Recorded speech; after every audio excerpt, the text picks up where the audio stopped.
Welcome back, folks.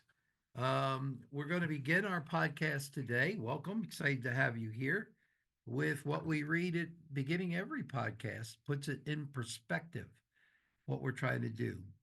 What happens now regarding your journey with managing and expressing your sexuality and improving your personal development is in your hands. It is how you interact with and listen to God as you engage in this experience that determines who you'll become.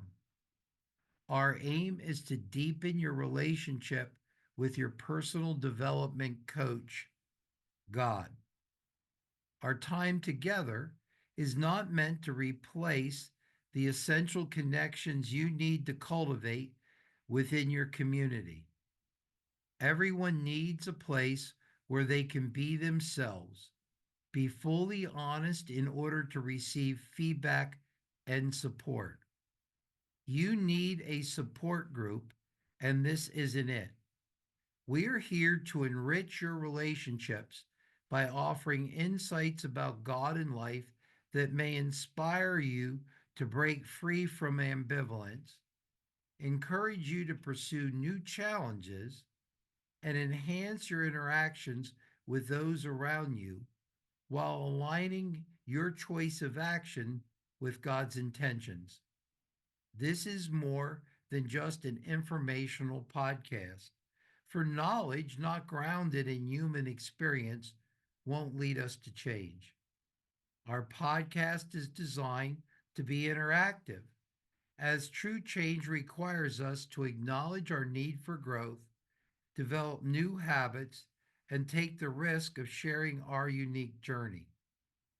During this time, you will hear from us and others alternative solutions for you to consider. But it is up to you to decide what is helpful and consistent with God's will for you. The nature of our interactions does not allow for a truly therapeutic encounter. So, what you've received needs to be viewed like the Bereans. Let's seek God together as we pray this prayer together. Search me, O God, and know my heart. Test me and know my anxious thoughts. Point out anything in me that offends you and lead me along the path of everlasting life. So, welcome to our time together. And it's good to see you, Nate. Tell Oh, us a it's good to little see bit you, about Roy. yourself and how life is treating you. Oh, life marches on. Uh, I'm learning lessons, Roy, in limitation. Turns out I can't be all things to all men. I can't be everywhere at once. Uh, I'm learning that I need to say no more often in order to be able to be more present when I say yes. Why is it, Nate, that we go up to the 700-pound barbell Yeah. and you put the white powder on your hands and you bend over at whatever age you are, and then you grab a hold of this barbell? Why? Why? Yeah, I don't know. I've been working with my therapist to try to figure that out. Uh, I don't know. I do not know. But I'm grateful that I am no longer doing all of this in secret. I got some people watching me, some people speaking into my life. I'm living out loud. I get feedback. So it's like having a spotter when you're trying to do too much at the gym. I do have some guys that are looking out for me, and a wife who's good too at, you know, watching my boundaries and helping me protect them. When I read your book, Samson and the Pirate Monk, when I read that book, you have the ability to put two or three words together, okay, that takes the human experience and just encapsulates it, okay? And I like what I just heard you say, living out loud. Can you just go a few more sentences with out loud? Because I I thought that's one of his, you know. Yeah, well, for me at least, one component of addiction when I was in active addiction was secrecy. I internalized a message very, very early on that I was going to incur the wrath of the authorities if I was going to do anything that was out of bounds or that might not meet the approval of my elders, that I better do it undercover. So I have an almost limitless capacity for covert activity. I really learned how to, talk in one direction while walking in the other. The challenge and the invitation of living a life of recovery is a life of honesty and openness where I tell other people what I'm doing, what I'm thinking, what I'm feeling. And it's absolutely necessary for me to do that because I need the feedback of other people. On my own, I walk in circles. If I'm not getting feedback from other people, I lose sight of the horizon and I can spiral into the ground. But learning to live out loud for somebody who was secretive, I'm a very good sneak. I really am. Learning how to live out loud is, for me at least, one of the key uh, skills of living a recovered life. Mhm. You know, when you were talking, uh, I, I when I write and think about life a lot, I think that we're always going to be naked and afraid, meaning Mm-hmm. that until heaven completes us, there's always going to be something missing, or the next developmental step or process of sanctification.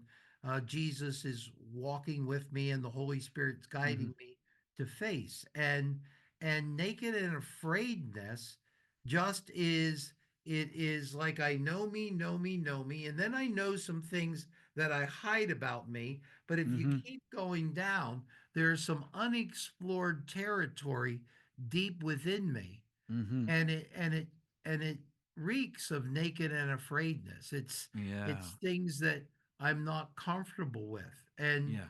and so to live out loud means that you almost have to face that naked and afraidness Yeah. enough yourself Yeah. to be out loud about it, Yeah. Yeah. because if you can block it Mm-hmm. without being aware of it, Yeah. then you can be a sneak, but you don't feel like a sneak.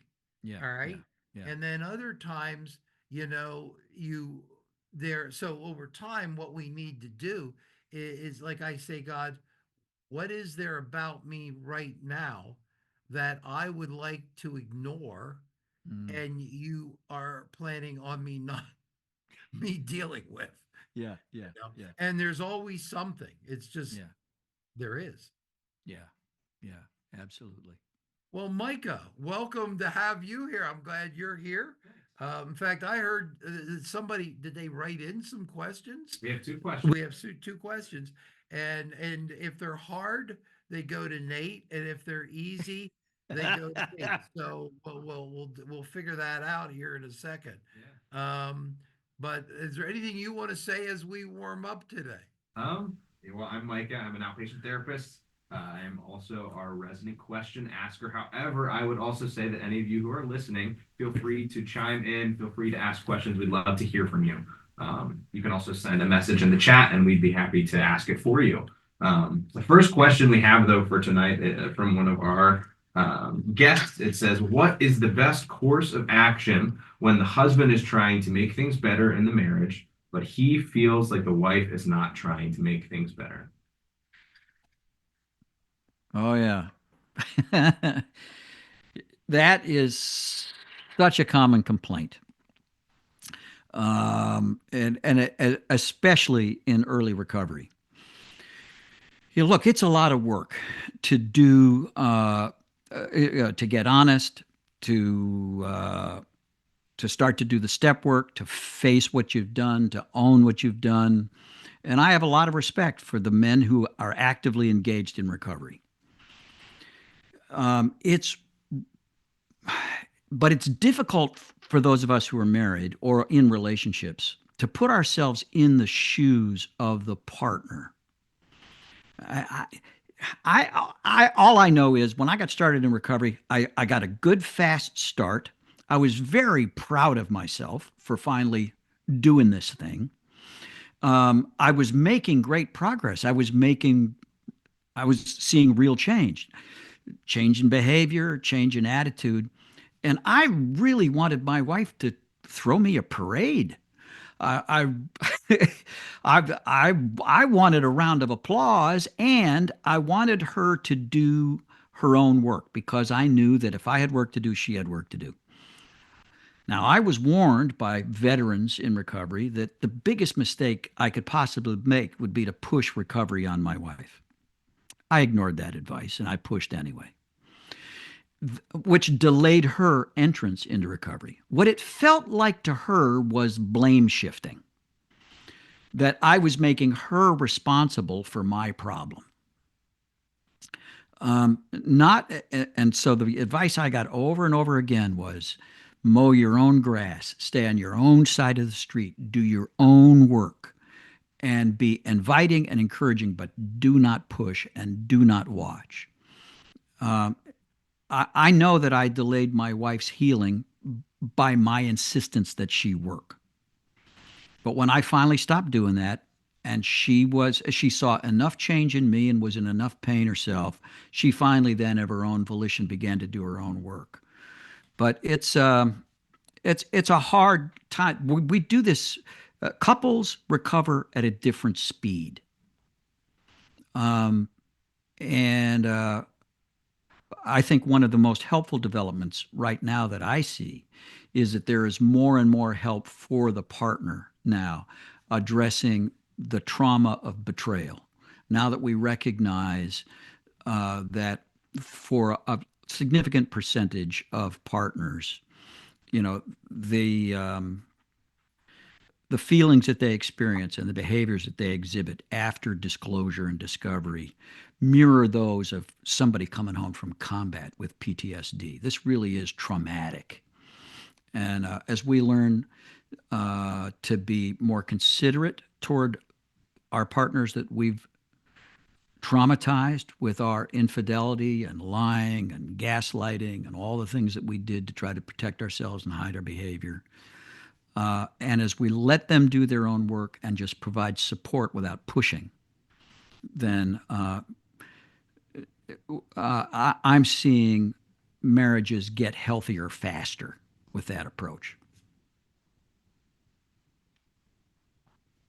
Um, we ask the Holy Spirit to guide our conversations. Um,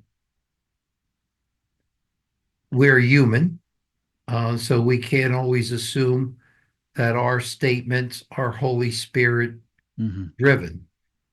We'd hope that statistically they're more likely to be led by the Holy Spirit, but we're imperfect people as we share here.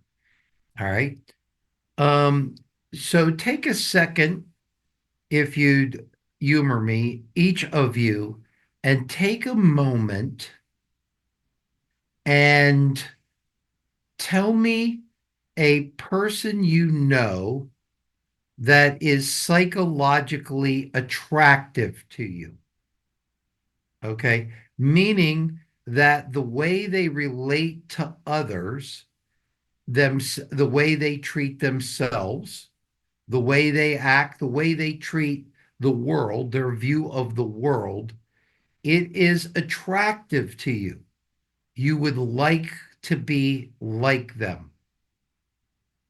Take a second just to do that. And if anybody be willing to share, and I look forward to the day when at some point, I honestly believe this, there'll be more people that want to talk than we have time for them to talk.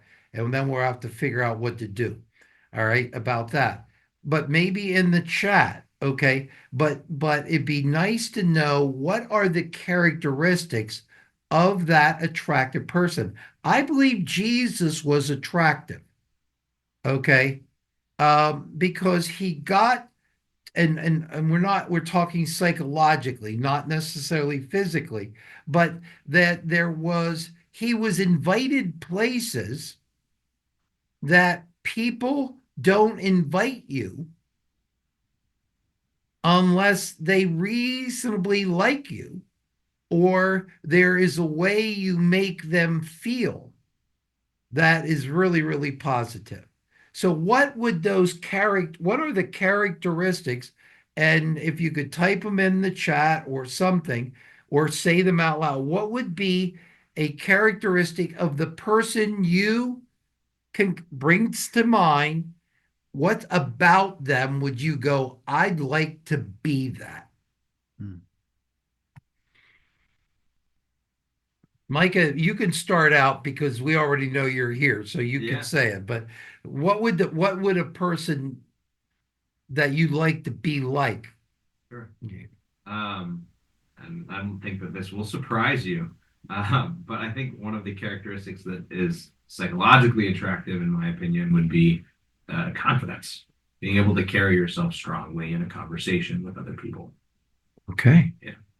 So that person's not threatened by a different viewpoint, Yeah. nor threatened that I have to convince you of something, otherwise I'm not right. They're able to just kind of, it's a confidence.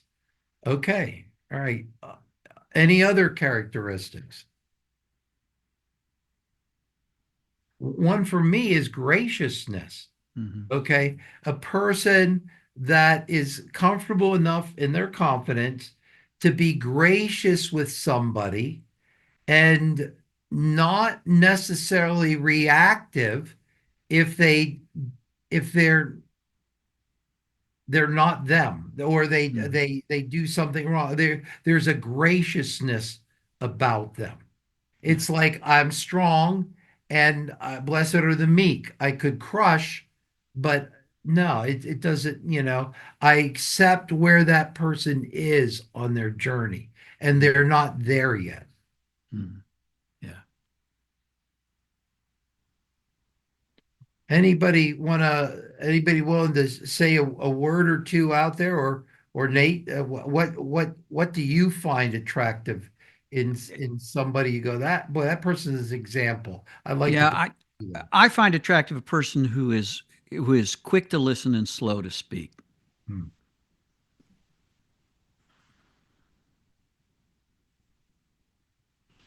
Um, I think that very often arguments escalate when neither party feels heard.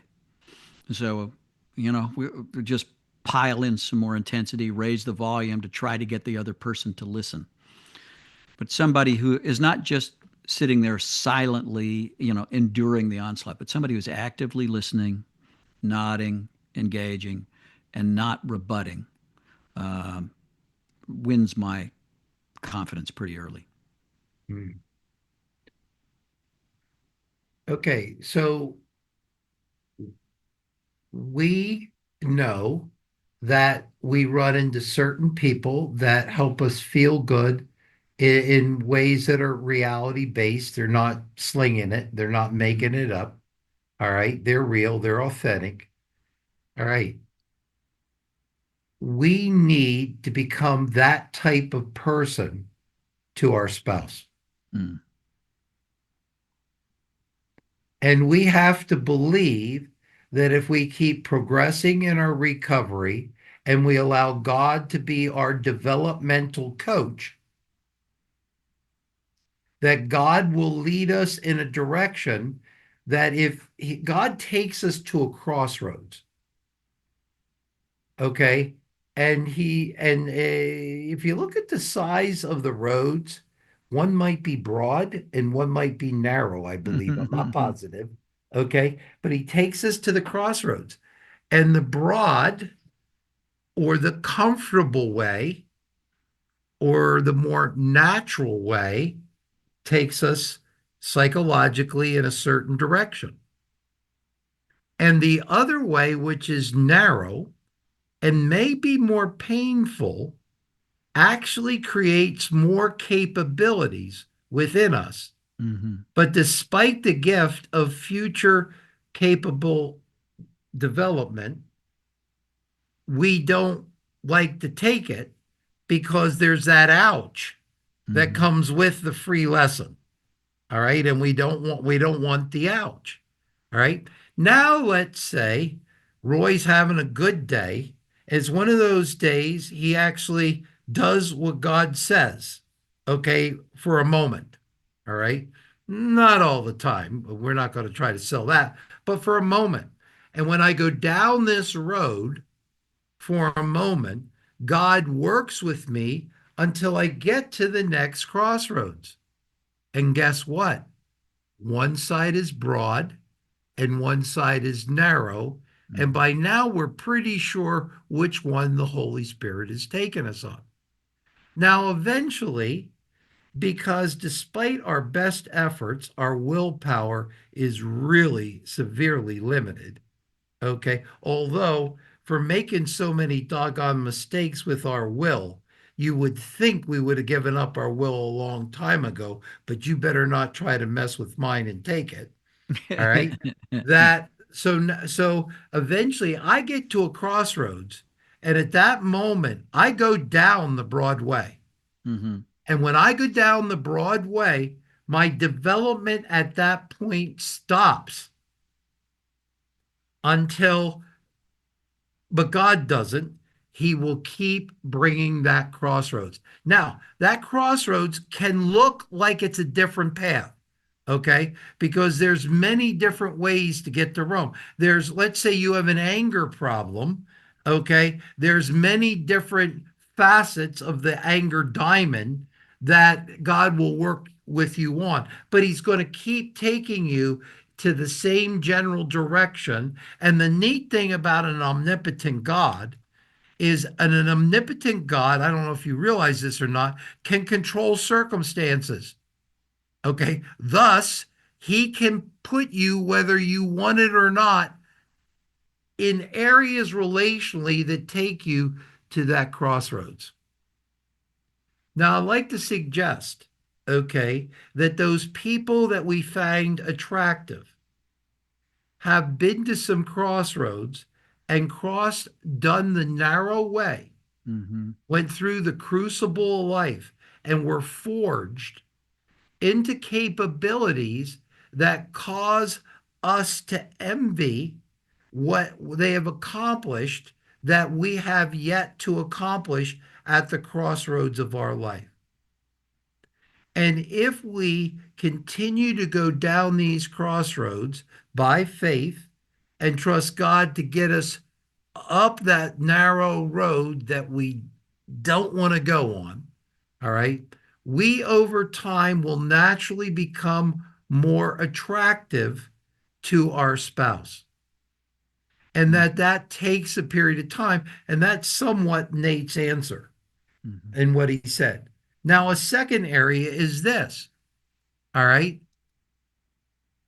If my trust has been beat up by someone not being trustworthy, all right, how do I handle them?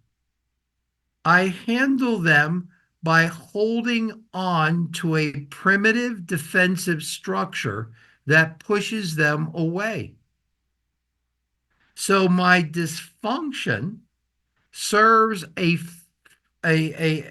reward. I'm rewarded because that distance means if my spouse messes up again, I will be less hurt. Yeah, sure. Yeah. So why would I drop the gun? Yeah.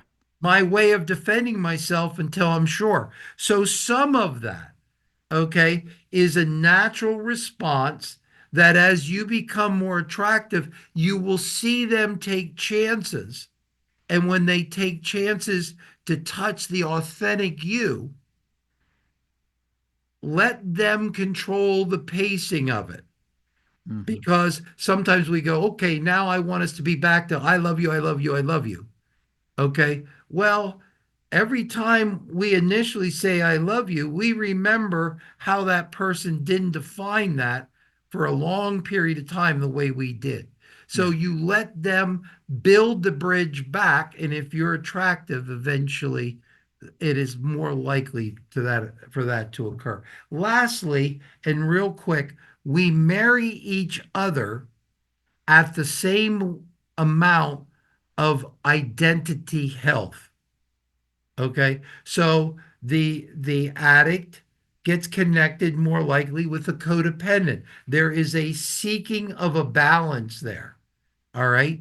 And so we have to give that person some time to kind of look at their own stuff. And the best way for us to do that is to become so attractive. They go, they might not have been able to love me when they were into this, but the new way they share themselves with those guys in that group and other stuff, I wish they'd share that with me. I Mhm. want to become like that. Now you've given them a reason to move towards change. I feel like one of the themes that I'm hearing in this question is simply just the importance of clear, effective, and healthy boundaries from both partners. That the clearer and the healthier and the more that those boundaries are communicated, the better opportunity there is for relational growth. Now, I've heard, I don't remember where I've heard this, but I think it's a very clear and helpful way for me to understand these boundaries in relationships. But I almost view boundaries in a relationship similar to a Venn diagram, where we've got two circles of comfortability, one being the husband, the other being the wife. And the circles of each person will meet in the middle at some point. Now, the only healthy and effective way of acting in that relationship is to have both of you meet where those circles touch. Because any point in time where you are dragging the other person into your bubble, that is where you find more damage than there is good. And I think when and as you learn to respect the other person's boundary bubble, more often than not, those bubbles will start to come closer to one another, and that space in the middle gets bigger. Mhm. And so, almost what we end up doing is in trying to drag the other person to where we want them, all we're really doing is we're pushing them further away. When if we do what doesn't feel natural in the moment and instead find ourselves respecting that bubble, that's where we are able to receive that growth that I think Nate and Roy are speaking to. Yeah. Roy, you really narrated Allie and my experience in Mm. those first 5 years of recovery. Um, and I think another point that we need to emphasize is that this moving toward each other again is not it's not a smooth and steady trip. Mhm. I remember being advised, you're going to have good days and you're going to have bad days. Don't get too optimistic on the good days and don't go to despair on the bad days. We will have these moments of closeness. It took a while for Allie and I to start to experience those. Once we experienced them, I wanted to say, okay, everything's fixed. We're all back together. Well, no, she was taking a risk. We did, we added one thread to the suspension bridge. uh, but it was going to take a lot of those threads to build something strong enough that we could actually, be full time on that bridge, to use the metaphor. For us, it was 5 years before we um, renewed our vows and really made a solid, I mean, absolutely solid second start.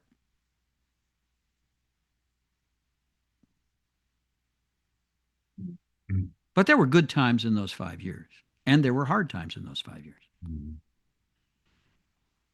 And intimacy is hard work. It takes time Yeah, because openness, transparency, humility are part of that process. And that's narrow road stuff. yeah, yeah. We don't want to do that. Or Another word that goes with narrow road stuff that we find offensive and yet we actually believe in it is faith. Okay, we're supposed to walk by faith and not by sight. Are you kidding me? So ultimately, we would say to the questioner, which is a great question, you know, can you go down the crossroads, continue to work with Jesus, strengthening you to do narrow road, narrow road, narrow road, and have the faith as you pray that she will again find you psychologically attractive and trust can be rebuilt.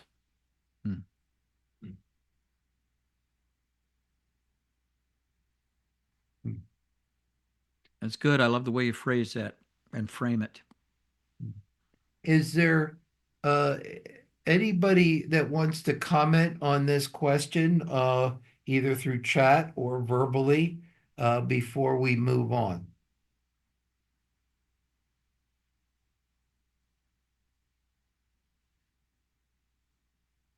Okay.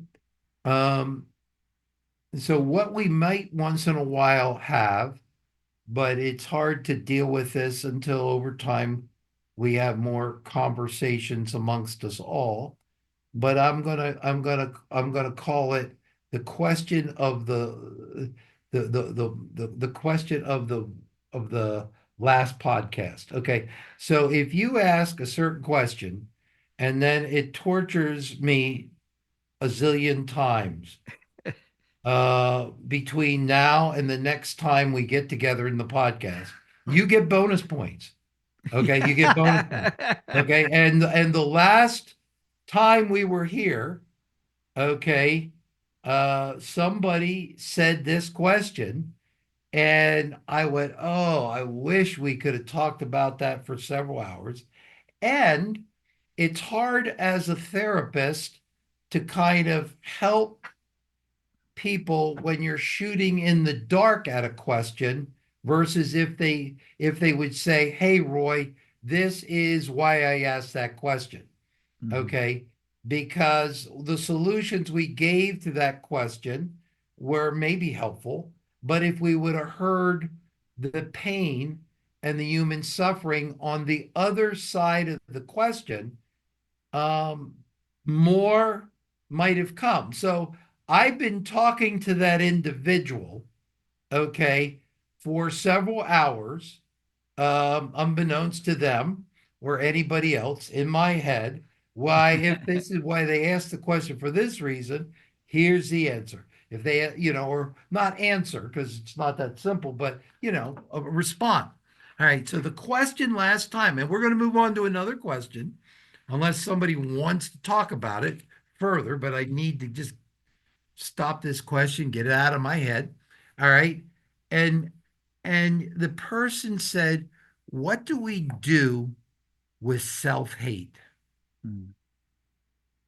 What do we do?" In the last podcast, he said, "With self-hate." And well, one, I don't think self-hate's unusual. Oh, yeah. All right. So therefore, there are probably X% different reasons for self-hate. Okay. And so I thought if the person got to self-hate this way, let's say um, you were told that you were no good by a significant person. Uh, my dad told me that in reality by going out and leading people to Christ, which is not a bad thing. Okay. But he left the home to serve Jesus, even though he did come there at night. Okay. But he left me with an abusive mother. All right.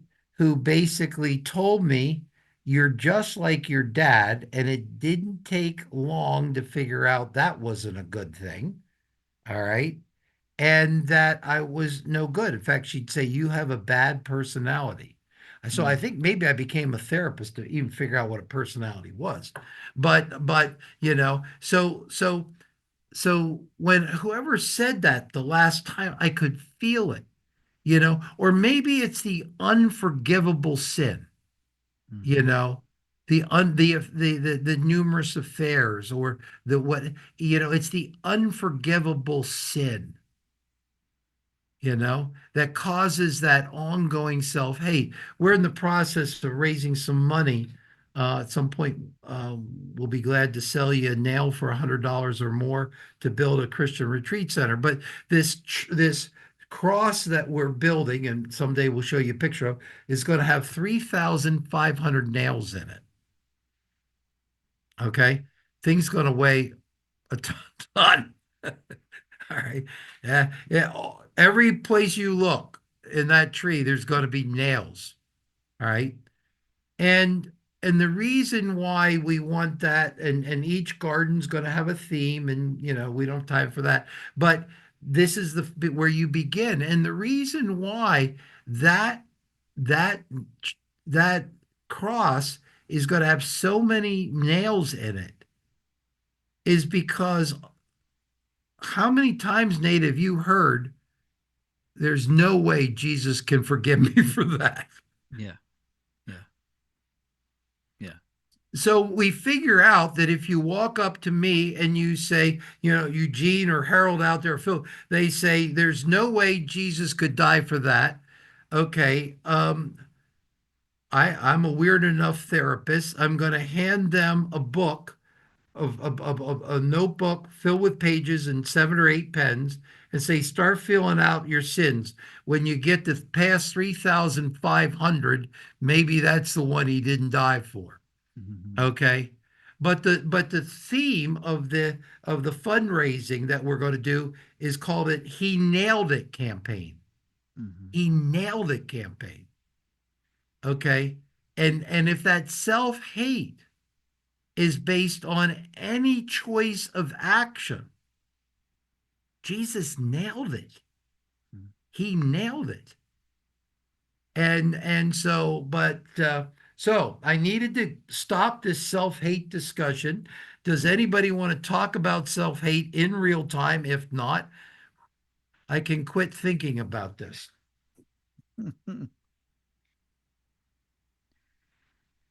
Micah, do you remember this? Yeah, I do. I do. It was a really good question, and I think it led to some pretty solid discussions the last time. Um, I wonder, well, even like you said, there's 1,000 different directions that this question could go.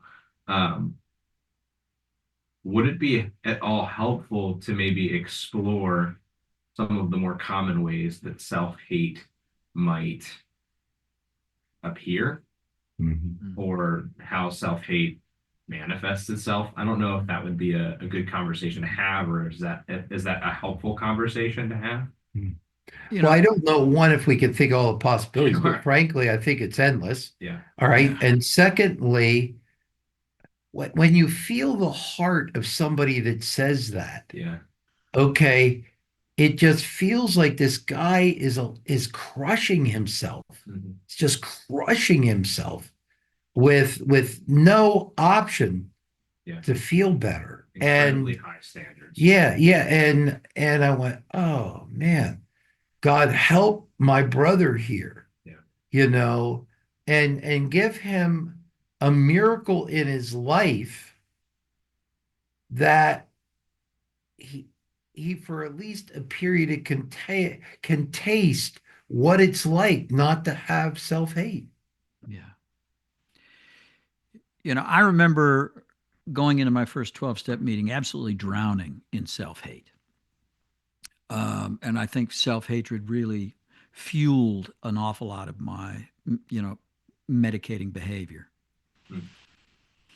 Um, to me, it's those meetings became uh, the best shame reduction, self hate reduction exercise I could do. Because in those rooms, I met people who had done the same things I had done. And I could extend grace to them. I could move toward them, and then and their disclosing what they had done gave me the courage to start to edge out of the shadows and start to say the truth about what I had done. And what I found was that when I said the truth, people didn't pull away as I instinctively believed they would, and as people often had. When I was in different circles, when I was upstairs in the church instead of in the basement in the middle of the week. And the experience of showing that shadowed part of myself, actually saying out loud, stepping into the light, and have people move toward me with compassion and acceptance. Not acceptance of behavior, but acceptance of me. And sympathy and respect and kindness and dignity made it increasingly possible for me to look at myself in the mirror and actually believe that I still am, that I am a restored son of the sovereign Lord, and that he looks at me with affection rather than disgust. But those feelings, I believe, are very, very deep. I think they believe very, very early. We're pattern makers. We are always looking for explanations. We're looking for explanations at the very beginning of our, entrance into this planet, before we even have language. We're trying to figure out who we are, how we belong, what the world is like, what our worth is like. And we definitely, desperately need the attention of caregivers. We need attunement. We need soothing. We need safety. We need to be seen. And no parents are perfect.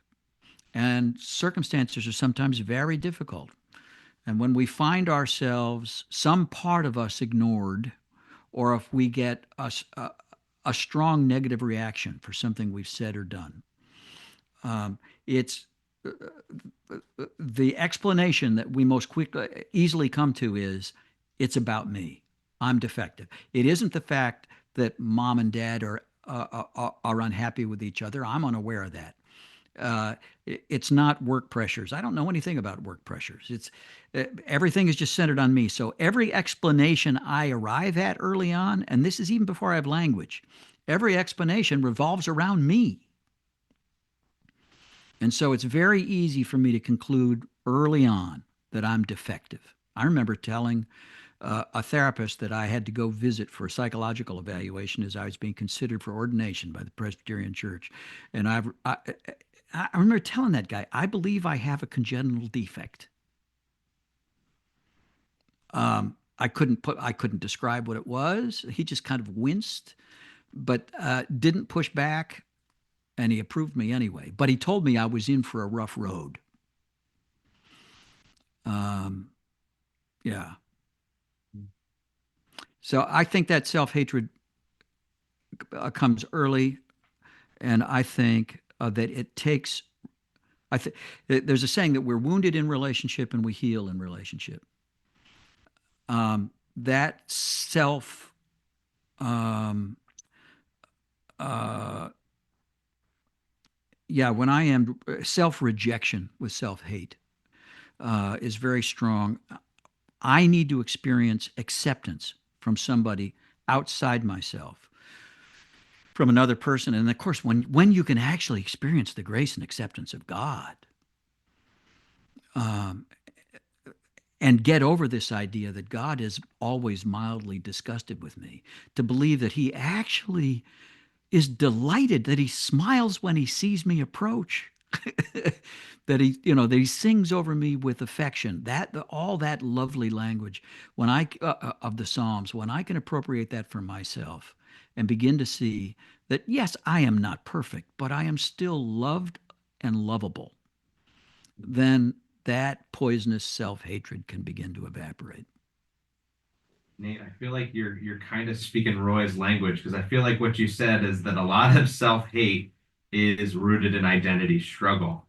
And that when we find ourselves rooting our identity in what we hold versus what we are said that we are through Christ, that we begin to see problems. And Yeah. something that you had just shared really stuck out to me. You had said something about like how when God looks at us or looks down at us, that he smiles, that he feels Yeah. joy in that. And I think it's so difficult at times because I feel like the extent of what I feel at times, God feels for me is tolerance, and that's the highest that I can Yeah. get. Yeah. Is that He Yeah. tolerates me in the Yeah. moment that I Yeah. am at my best. Um, but I'm curious because I think that identity piece is crucial, and I wonder what we can do that restores our understanding of where our identity is rooted.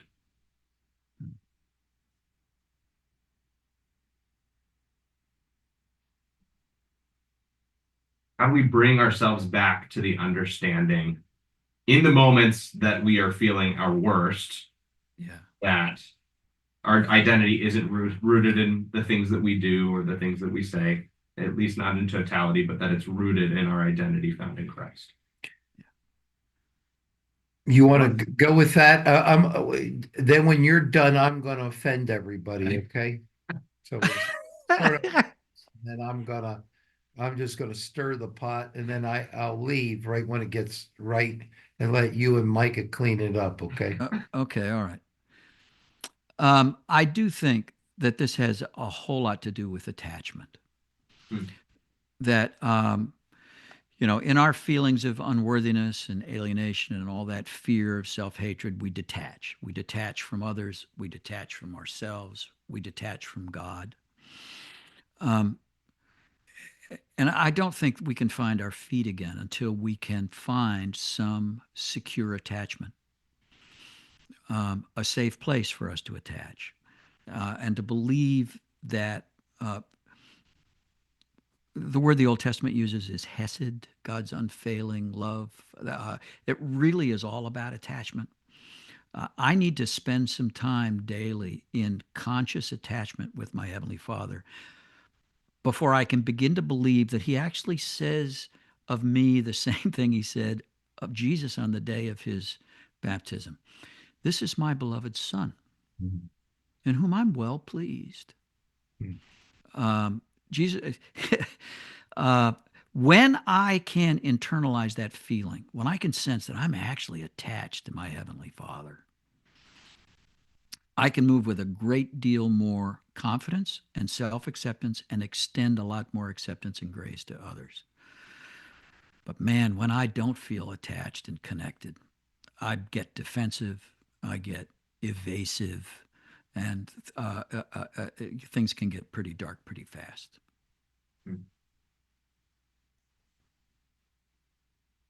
It would feel really good to hear that voice of God boomed out Mm-hmm.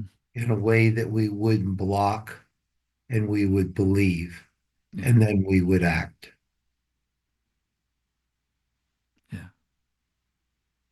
You remember that line from Chariots of Fire? When I run, I feel his pleasure. Mm, Yeah, mm, mhm. And we long for that kind of voice. yeah, sure. It's just that it rolls off of us. If we look at our lives, God in many ways says, I'm involved with you. And we don't know why, but many of us by faith don't doubt it. We can see how God, the God of the universe, is involved in us, which should be the ultimate value added in our life. And yet it rolls off. All right, you all ready to be offended? Yeah, I'm waiting. All right, here we go. You ready to So, be canceled? what's No, it? Yeah, I'm that's just all kidding. right. You know, my mom, when she said I had a bad personality, I thought it was, well, I might as well at least get good at it. So here we go. All right. So now understand, in my defense, all right, in getting you all agitated, it began out of an empathic heart dealing with a brother who talked about self-hate. Mhm. Okay. So if I was a completely cold individual, I wouldn't have been thinking about that. All right. So I started to go on a journey of the different types of people saying this. And then at the end, I went, oh no, I thought about this. And then I went, if you talk to anybody long enough, you would have gotten to this. And now this is not good. All right. So here's what I would need to say to this brother about self-hate. And this is and I stopped obsessing once I got here, because once I thought of this, I went, oh boy, how can you say that to a nice guy who struggles with self-hate? Mhm. And I said, well, it could be true. All right. So here we go. What would be lost, brother, if you started to like yourself and let go of that self hate? Mhm. If you changed and took in the image of God as God has created you and believed in it, Right. how has self hate, I told you this is not good, how has self hate become your friend? Mhm. And how do you hold on to it? And you say, no, no, you're not taking self hate from me. Mhm. This is what I am used to. This, if I didn't hate myself, that means I'd have capability. And if I had capability, it means God might be calling me to do something and maybe give to others instead of thinking so much about me. Yeah. And then I asked this question as a therapist: what function does self hate have in some of our lives that we have to question? In other words, we're the guys that feed the self hate. My mom started it. Mhm. My dad started it by abandoning me. Okay. And we look at trauma and various inadequacies as a child. Frankly, we die and can't feed ourselves.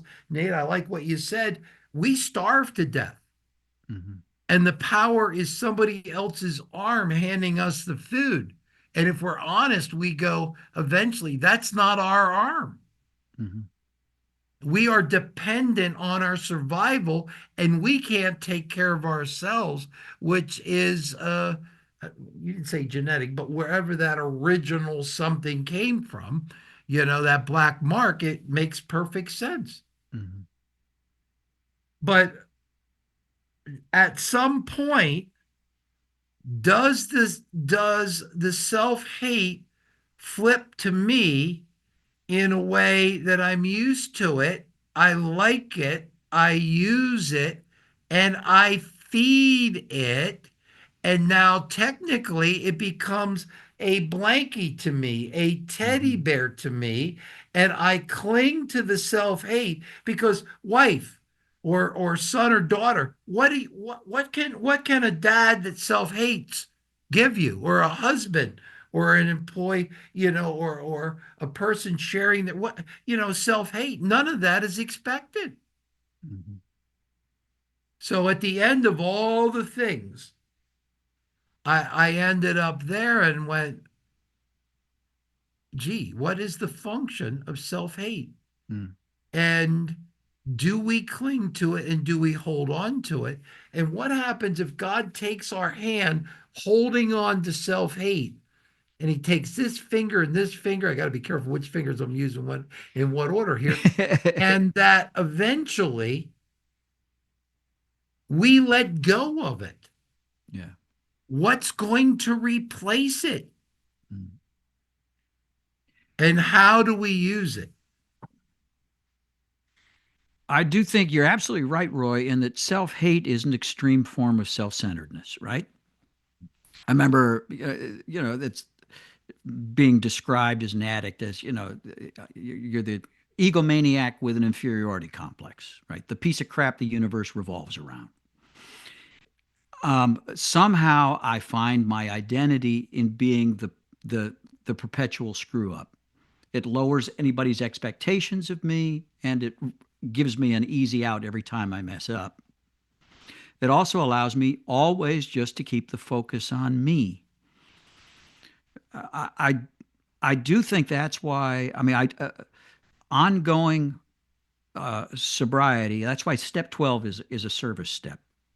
It's I'm living an outward facing rather than an inward facing life. Yes, I've learned self examination, learned to be honest with myself, but I place my focus on others. I think in New Testament language, I move to love. Uh, yes, self love, but also not this self absorption. I think there can also, I think you're right. I think self hate can be to some degree self loving, all that attention, right? But if I can be compassionate and affectionate toward myself and extend to myself the same acceptance that God accepts of me, and then really turn my focus on others, I think that's probably, I mean, that's the way out of self hate, is out of self centeredness.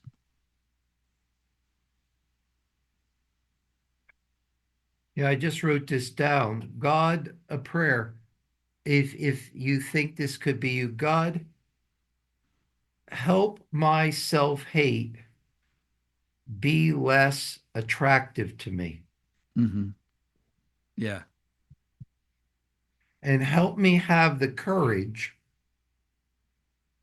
to go be the warrior, tiger, whatever you want to use, man of God, Yeah.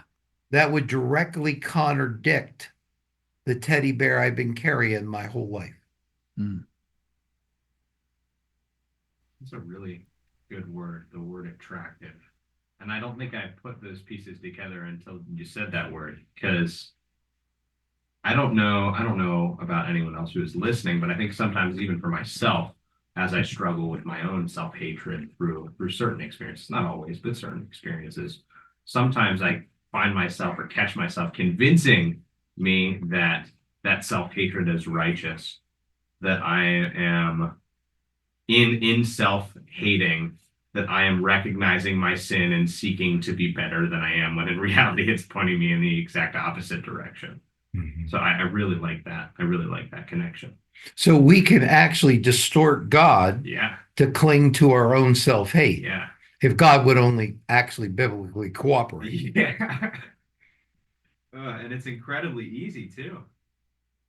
It's an incredibly easy trap to fall into. Wow. Any comments from anybody, either verbally or in chat, that that wants to respond to what was said? Does it make sense to you all out there?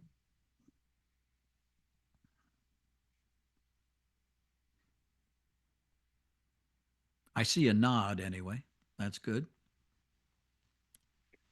Those that don't show their picture, we should just have their name go like this, up and down, yes, this way, no. We got to get a little more sophisticated in our communication pattern here.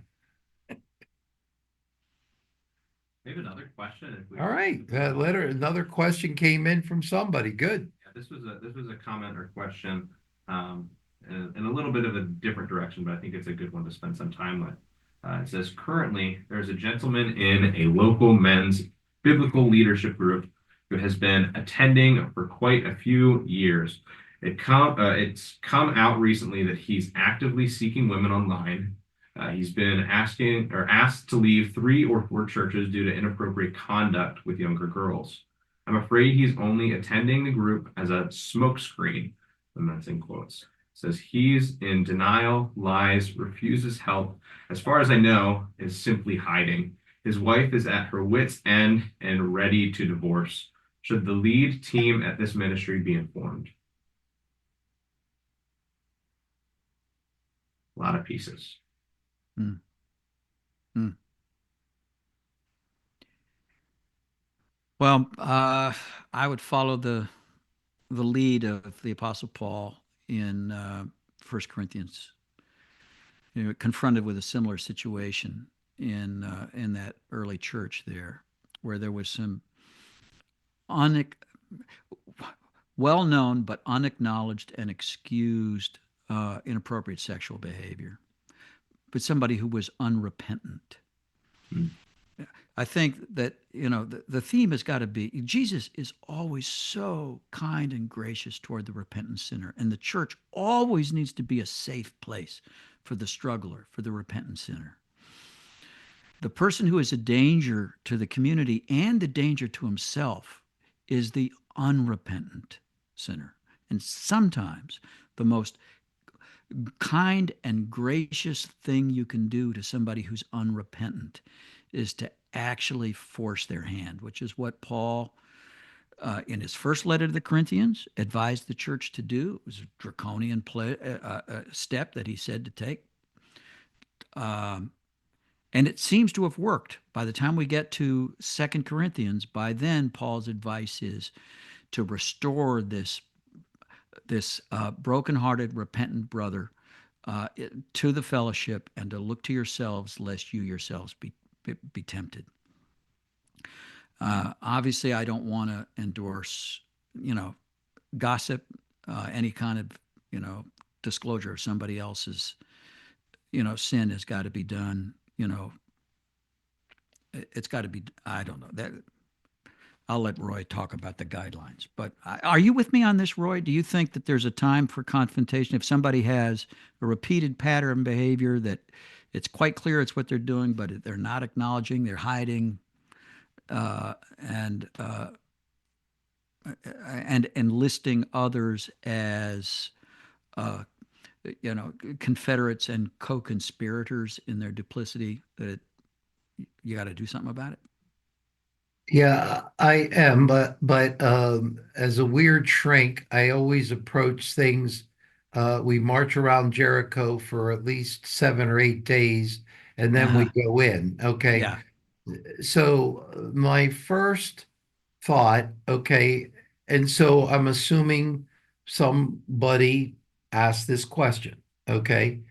And if the person themselves who asked the question has struggled with their own sexual loyalty, Mm-hmm. management, self-control, okay, and they're asking a question about another person, what is that like?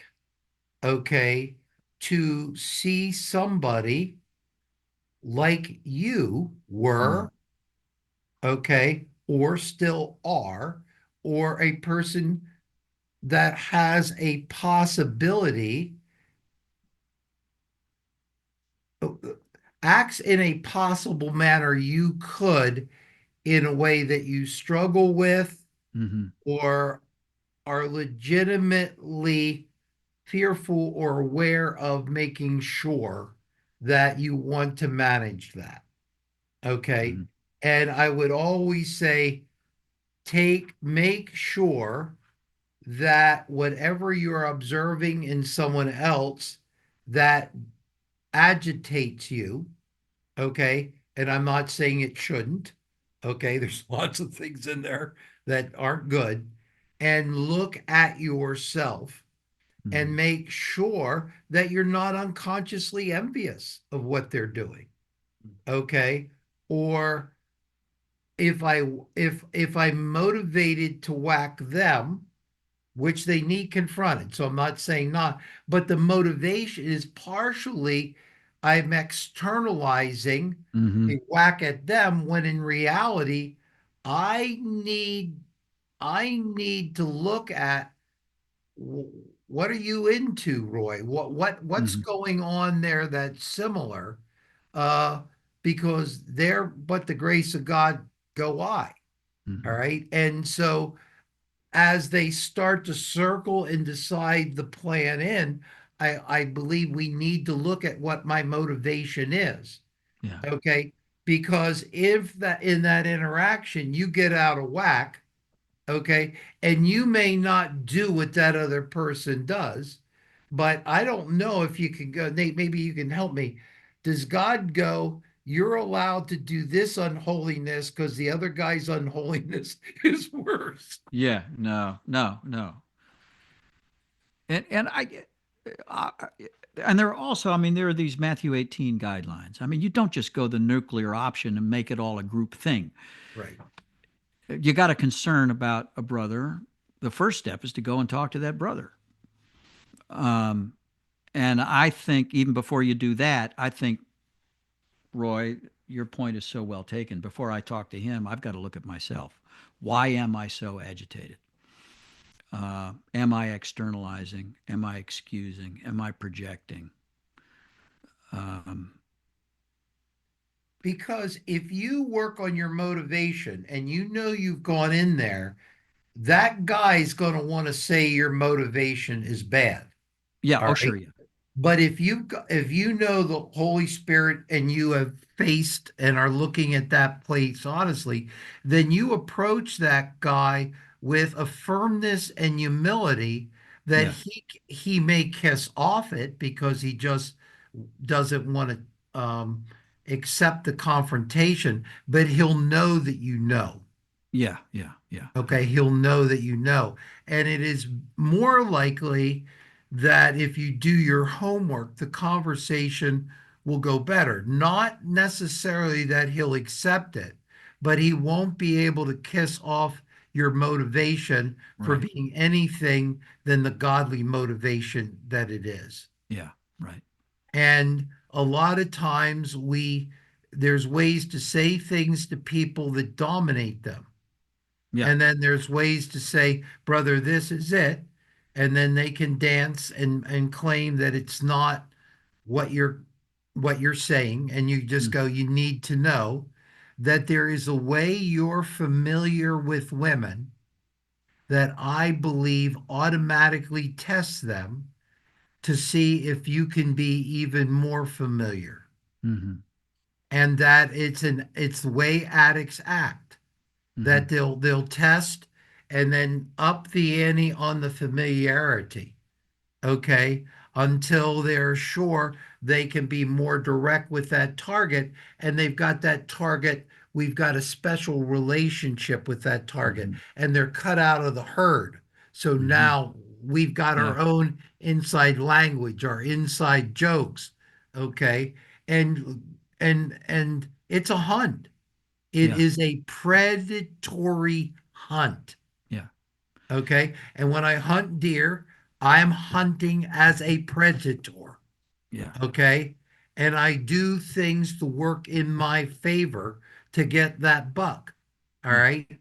And that's what that description is going on. And to me, what I would say is, Guy, why don't you become part of a men's group?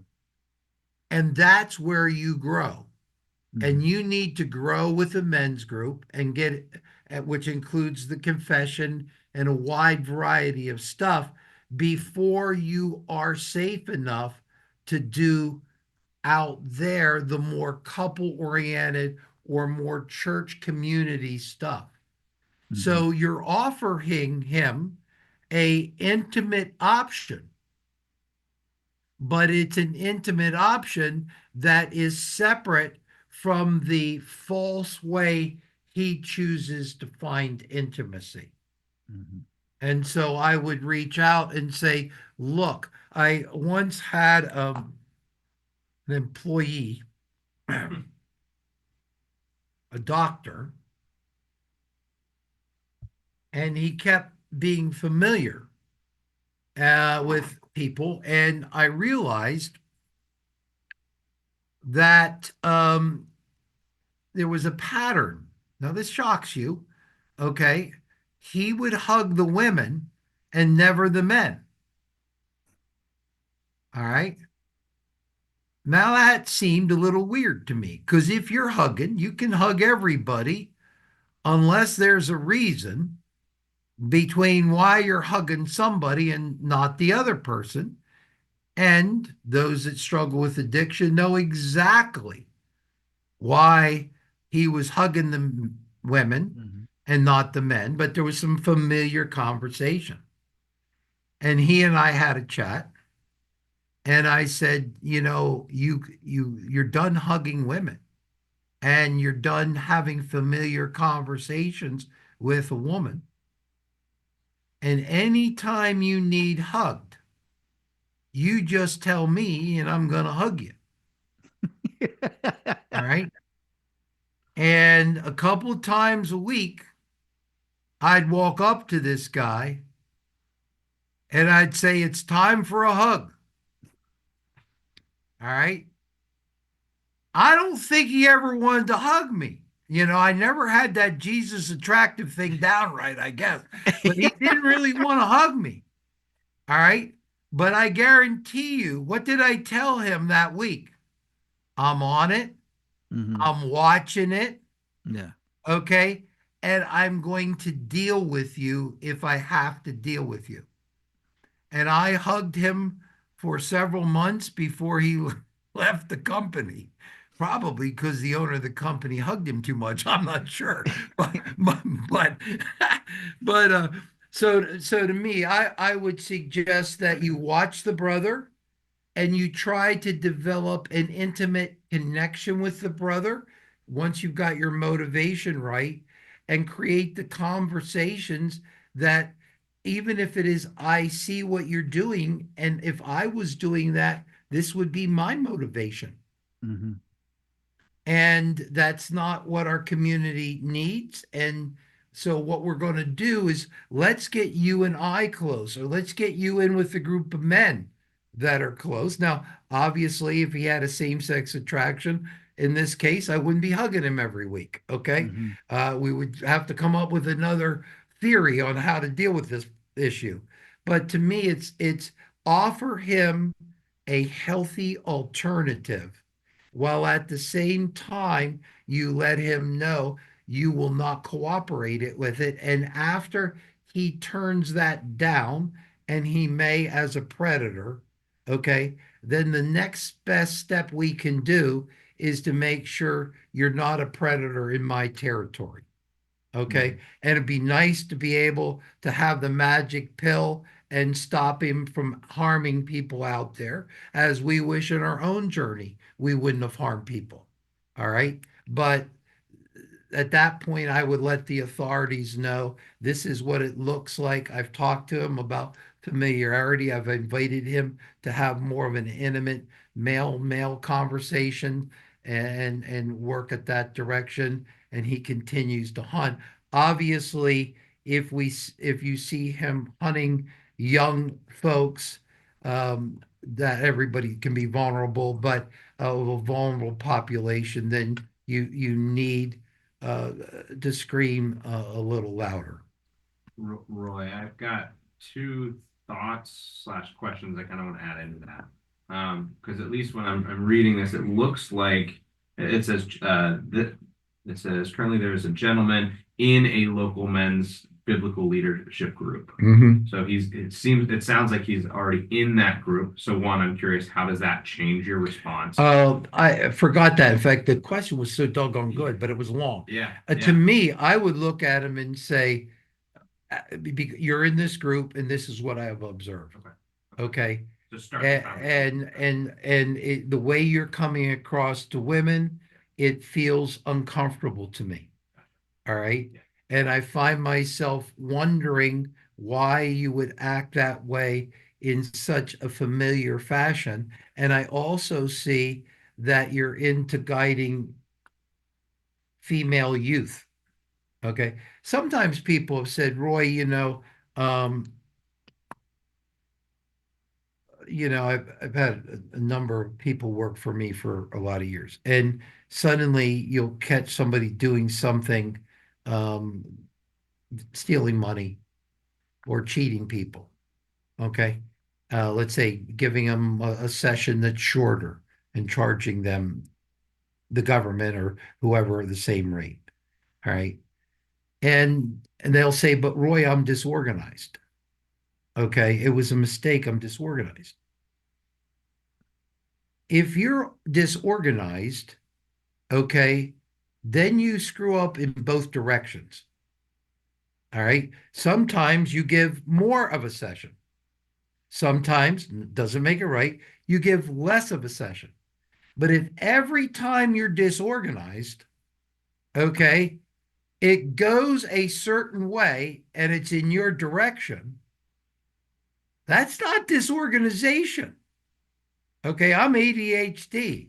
There's days I scare myself. I don't know what I'm going to do. All right. So, but it's equal. I can forget a good thing as well as forget a bad thing. All right. And so to me, if you sit there and in this case, you see it's not youth, it's female youth. Okay. Mm-hmm. If he wants to be youth director of the year, all right, it's both genders.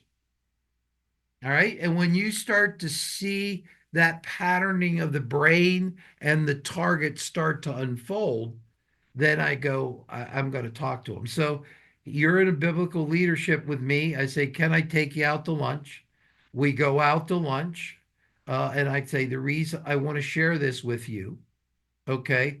And I need to tell you where I'm uncomfortable. I've had at times with employees to be, is it Nathan with David? Oh yeah, sure. Yeah, the prophet. You know, and that's why I began with Jericho. I need to know if I'm going to have a Nathan David meeting, Nathan's motivation is the right motivation. Mm-hmm. It's a godly motivation. And then I want to get him into a safe place where we can be real with each other.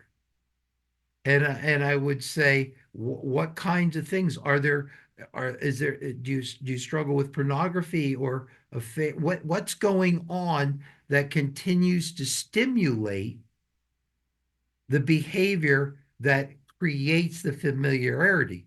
Because keep in mind, when we look at what everybody's into on this particular, that's listening, that have a struggle with their management of their sexuality, part of learning sobriety and recovery is to look at motivations. Nate, you and I have talked very clearly about you're a studier of all levels of behavior.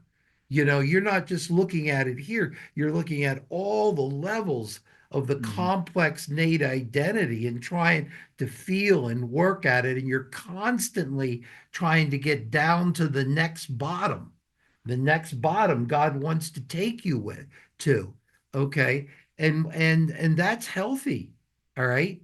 And so I would look at somebody that I observed and I would say, this is what I've seen, but I'm willing to talk with you regarding what's underneath what we saw to at least give him an opportunity to empower him. Because, for instance, if I said, do you think talking to young ladies could eventually get you in trouble, or somebody might think it looks bad, and obviously I think it looks bad. That's why we're having the conversation. All right. He might go, yeah.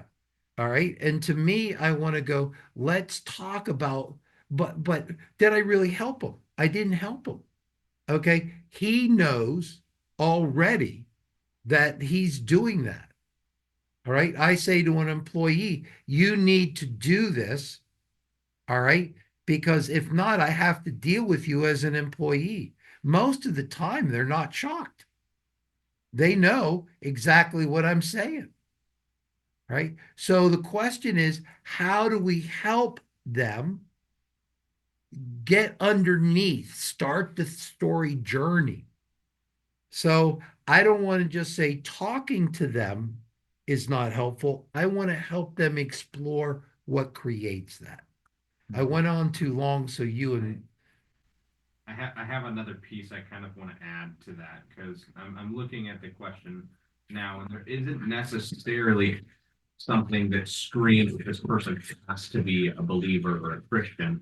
And so in that I'm curious too, does your response to that change if they are a believer versus aren't a believer?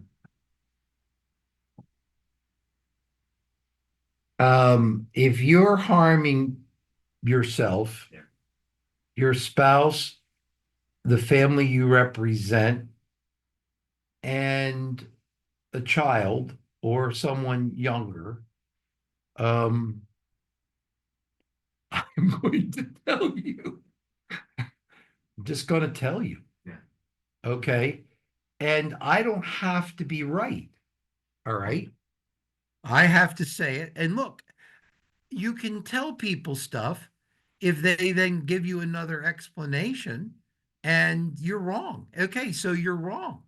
All right. So isn't it better to love somebody and be wrong? And at least them go, no, you don't understand. Boom, boom, boom, boom, boom. Well, it looks, I didn't know I came across that way. Well, that's fine. You need to be, okay. So to me, I'm saying to the questioner, say something, create a positive, private conversation that stays private if they do what you want. If they basically ignore you and keep pressing in a negative direction that's going to hurt somebody, Matthew 18 says, go with the crowd. Okay. Mhm. Add a few more people. And then eventually those people might have to say, like I did with this employee, here's the rules. No more this, no more that. If you need a hug, I'll do it. Mm. Mhm. Um, Nate says we're about out of time here. What it went fast. Yeah, it did.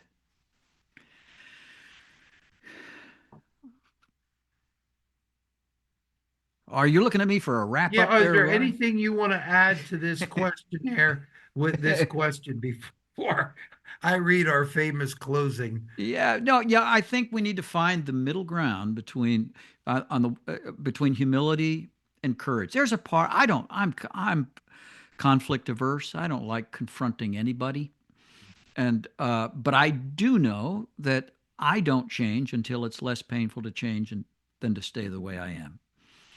Um, I only entered recovery because my wife drew a line. She named it for what it was, and she was done. And then the choice was mine. What was I going to do? And there are times when I have to be courageous enough and loving enough to draw a line for somebody else who's engaged in self harming behavior. My default, what I would prefer to do, is ignore it or draw, and I'm ashamed to say what I have done in the past, rather than step up to have that personal, private conversation. I've brought it up around a whole bunch of other people without that person's knowledge to try to orchestrate some kind of a campaign that keeps my hands clean or that doesn't identify me as the person who's really concerned. As I've matured and become more emotionally mature, spiritually mature, I have I have learned to step up and have the difficult conversation. Um, but it's important to do that with humility and not with judgment, to do it with an open mind, to ask questions rather than to show up just with a bunch of conclusions, not to pass a judgment before we've had a chance to have the conversation. But we need not to avoid the conversation. Several times. If there's potential for other people to be harmed, or if a brother is just caught in this self-destructive cycle, somebody's got to wake him up. Yep. And even if And he's going to hate your guts, that's maybe right. you're the guy to do it. And Nate, what are you going to do with yourself if at the end of the story you didn't say anything and you knew you were right? Yeah, right. Yeah, Somebody now has had a traumatic experience they need to get over that could have potentially been avoided had you yeah, said something. yeah, yeah, And so to me it's like, okay, unless you can't be wrong, go be wrong and get in the mud and figure it out, yeah, because the cost of what is being observed here is too great. yeah, Just yeah, got to try. yeah, yeah. I agree. Couple things. We talked about that crazy cross. servantsoasis.org if you want to look up what we're trying to do to help missionaries, ministers, and servants of God. Also, if you look up liveupresources.com, uh, my book, All Man, um, From Sexual Fantasy to a God Given Plan, the first volume, there's 2 volumes of this, has just came out. We just saw it today. So I have it in my hand. So that feels good. That's the first book of 2 that if you wanted to check that out in liveupresources.com. Let's end this by reading how we end things. We need to wrap up our podcast for today. But the good news is Jesus continues to finish his good work within you. Isn't that a blessed promise? As he transforms you, you'll begin to see life's biggest challenges as holy moments. Acknowledging our sinful choices, emotional struggles, and relational difficulties is not an easy task. It's the narrow road. Today's holy moment prompted us to reflect closely on our responsibilities, allowing us to collectively seek God's strength for change. Please feel free to invite anyone you know who might benefit from this conversation. May God bless you with the strength to practice Ephesians 4 2 and 3 daily. Always be humble and gentle. Be patient with each other, making allowance for each other's faults because of your love. Make every effort to keep yourself united in the Spirit, binding yourselves together with peace. Remember, God is quite the conversationalist, so talk and listen to God today. Thank you guys much for coming. Please let other individuals know of our regular time to meet. We're going to start meeting on Wednesday nights next month. January the 8th will be the next time we meet. Feel free to let everybody know, and we appreciate those questions ahead of time. They help discussion, and feel free to talk throughout our time. Nate, will you stay on here for us to talk for a minute? And Sure. the rest of the folks will say goodbye.